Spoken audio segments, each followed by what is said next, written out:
अपमान करोगे तो अपमान ही मिलेगा, धोखा करोगे किसी के साथ तो तुम्हें भी धोखा ही मिलेगा।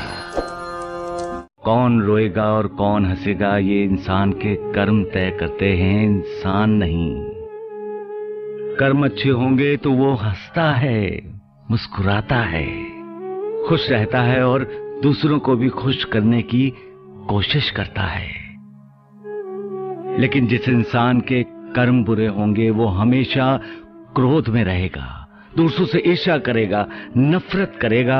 वो न खुद कभी खुश होगा न कभी दूसरों को खुश करने की कोशिश करेगा, क्योंकि दूसरों को खुश देखकर वो अंदर ही अंदर जलता जो रहता है।